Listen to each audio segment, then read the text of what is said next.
Welcome back to Kleppers Corner, your daily reminder that world events now read like a rejected season of Game of Thrones, except with fewer dragons and more men in bad suits yelling about debt ceilings. Today's top breaking news isn't just breaking, it's smashing through international law, Twitter feeds, and your ability to sleep at night without doom scrolling.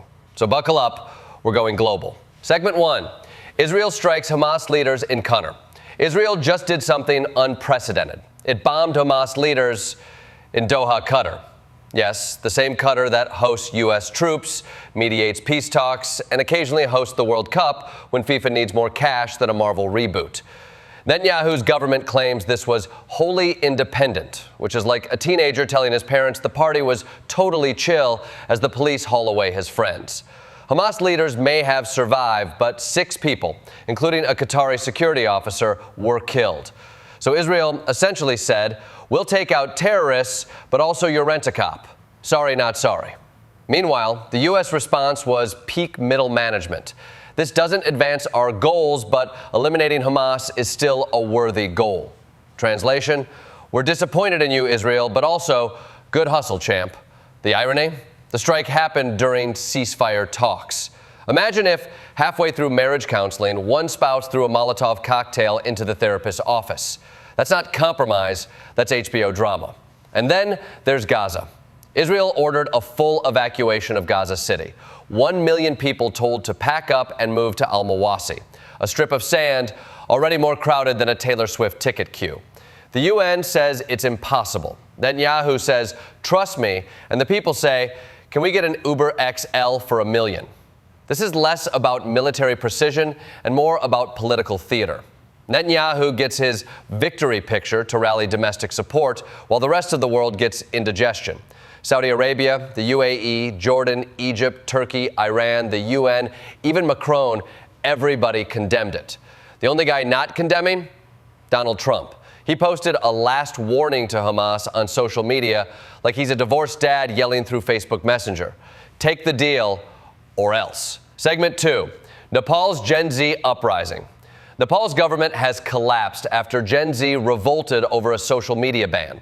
The prime minister banned Facebook, Instagram, TikTok, and X, which is basically saying to young people, you have no jobs, no future, and now no memes. Spoiler, they didn't take it well. Protests erupted, police opened fire, and suddenly the prime minister resigned faster than a CEO caught with a burner phone. Protesters burned down parliament and politicians' homes, which is bold. Usually Gen Z just cancels you online, not with actual fire. The protests were about more than TikTok. Youth were already furious at corruption and inequality. They even launched a Nepo Kid campaign comparing broke young people to the rich kids of politicians posting yacht selfies. Imagine scrolling between, here's me skipping meals and here's my dad's Lamborghini. That's not just unfair, that's revolutionary fuel. Now Nepal has no government, the army is in the streets, and protesters want an entirely new system. This is Sri Lanka 2022 meets Reddit on steroids. The irony?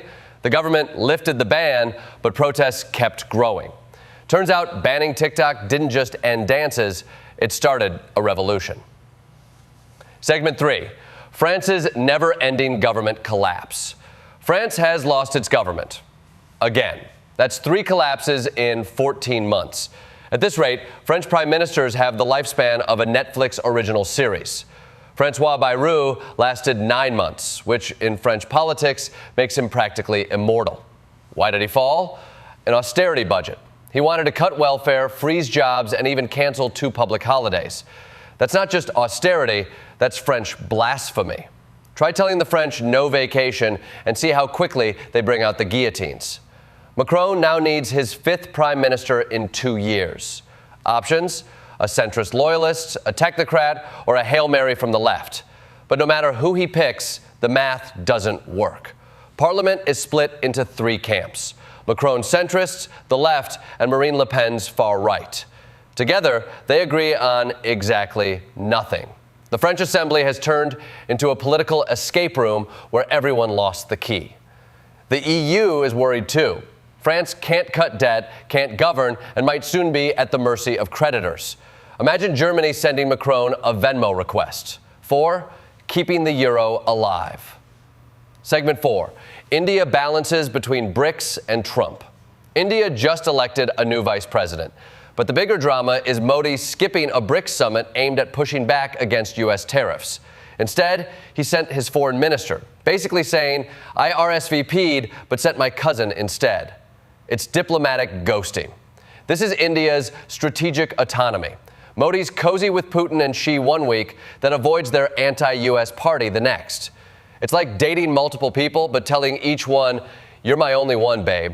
Classic middle power energy. Segment 5. America's public health revolution. The Trump administration unveiled the Make Our Children Healthy Again strategy.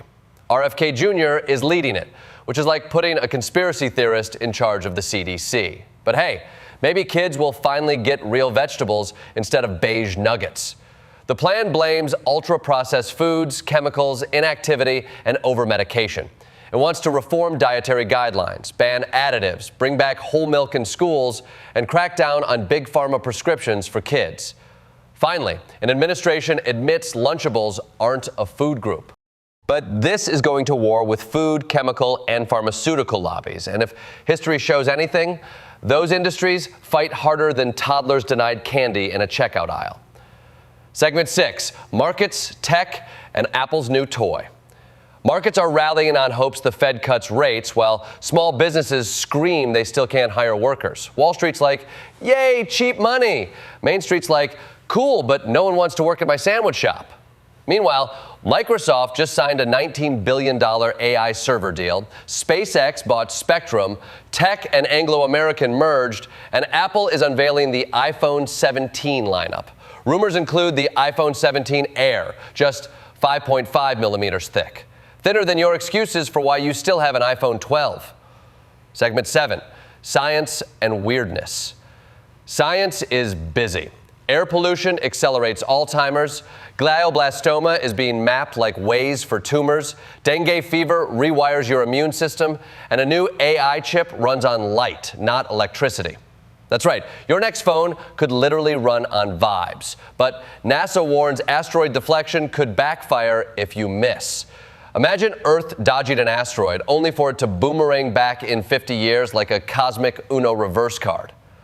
Segment 8. Sports and miscellany. Carlos Alcaraz won the U.S. Open, beating Jannik Sinner. The match was delayed because Trump visited, proving he can disrupt literally anything. Meanwhile, India won the Asia Cup in hockey, earning cash prizes from politicians who probably just cut education budgets. And in Connorsville, Indiana, authorities are investigating an arson fire, which is the most Indiana sentence ever. Sports, fires, and cops chasing warrants. In conclusion, so that's today's world. Israel bombs peace talks. Nepal's Gen Z burns parliament. France can't keep a government. India tiptoes between Trump and Xi. RFK Jr. takes on Lunchables. Apple sells you a credit card thin iPhone. And science says pollution makes you forget all of it. The world's on fire, but at least we have tennis.